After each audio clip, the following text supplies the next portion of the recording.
തോളുവേദന കാരണം കൈ ഉയർത്താൻ പോലും ബുദ്ധിമുട്ടുന്നുണ്ടോ? ഷർട്ട് ഇടുമ്പോഴോ മുടി ചീകുമ്പോഴോ കൈ പുറകിലേക്ക് കൊണ്ടുപോകുമ്പോഴോ വേദനയുണ്ടോ? രാത്രിയിൽ വേദന കാരണം ആ തോളിന്റെ വശത്തേക്ക് കിടക്കാൻ കഴിയുന്നില്ലേ? എങ്കിൽ അതൊരു സാധാരണ തോളുവേദന മാത്രമായിരിക്കണമെന്നില്ല. അത് റൊട്ടേറ്റർ കഫ് ടിയർ ആയിരിക്കാം. എന്താണ് റൊട്ടേറ്റർ കഫ് ടിയർ? അതിന്റെ ലക്ഷണങ്ങൾ എന്തൊക്കെയാണ്? അത് ആർക്കൊക്കെ വരാം? പറഞ്ഞു തരാം. റൊട്ടേറ്റർ കഫ് എന്നത് തോളിന് സ്ഥിരത നൽകുകയും കൈ ഉയർത്താനും തിരിക്കാനും സഹായിക്കുകയും ചെയ്യുന്ന 4 മസിലുകളുടെ കൂട്ടമാണ്. ഈ മസിലുകളുടെ ടെൻഡനുകൾ ഒന്നോ അതിലധികമോ ഭാഗികമായോ പൂർണ്ണമായോ കീറുമ്പോഴാണ് റൊട്ടേറ്റർ കഫ് ടിയർ ഉണ്ടാകുന്നത്. ആർക്കൊക്കെയാണ് ഇത് വരാൻ സാധ്യതയുള്ളത്? 40-50 വയസ്സിന് മുകളിൽ പ്രായമുള്ളവർ, പെയിന്റർ, കാർപ്പന്റർ, ഇലക്ട്രീഷ്യൻ തുടങ്ങി തലയ്ക്ക് മുകളിൽ കൈ ഉയർത്തി ചെയ്യുന്ന ജോലികൾ കൂടുതലായി ചെയ്യുന്നവർ, ജിമ്മിൽ ഓവർഹെഡ് എക്സസൈസ് ചെയ്യുന്നവർ, വോളിബോൾ, ക്രിക്കറ്റ്, ടെന്നീസ്, ബാഡ്മിന്റൺ മുതലായ സ്പോർട്സുകൾ ചെയ്യുന്നവർ. ഇതിന്റെ ലക്ഷണങ്ങൾ എന്തൊക്കെ?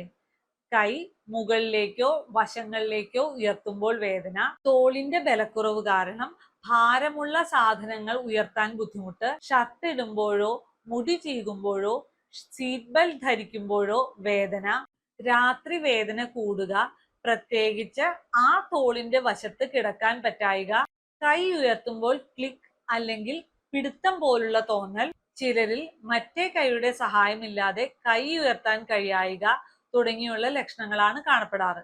ഒരു പ്രധാന കാര്യം, എല്ലാ തോളുവേദനയും റൊട്ടേറ്റർ കഫ് ടിയർ അല്ല. Frozen shoulder, shoulder impingement syndrome, cervical സ്പൈനിന്റെ പ്രശ്നങ്ങൾ, AC ജോയിന്റ് ഓസ്റ്റിയോ ആർത്രൈറ്റിസ് എന്നിവയിലും ഇതുപോലുള്ള ലക്ഷണങ്ങൾ ഉണ്ടാകാം.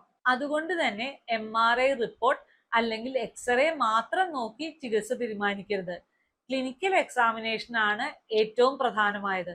മസിൽ സ്ട്രെങ്ത്, ചില പ്രത്യേക ക്ലിനിക്കൽ ടെസ്റ്റുകൾ, ഇഞ്ചുറിയുടേതായ ഹിസ്റ്ററി, MRI മുതലായ ഫൈൻഡിങ്സ്, രോഗിയുടെ ഡെയിലി ആക്ടിവിറ്റീസ് ഇവയെല്ലാം നോക്കിയാണ് ചികിത്സാ പദ്ധതി തയ്യാറാക്കുന്നത്. ശരിയായ കാരണം കണ്ടെത്തി നേരത്തെ ചികിത്സ ആരംഭിച്ചാൽ വേദന കുറയ്ക്കാനും തോളിന്റെ പ്രവർത്തനശേഷി മെച്ചപ്പെടുത്താനും സർജറി ഒഴിവാക്കാനും സാധിക്കും.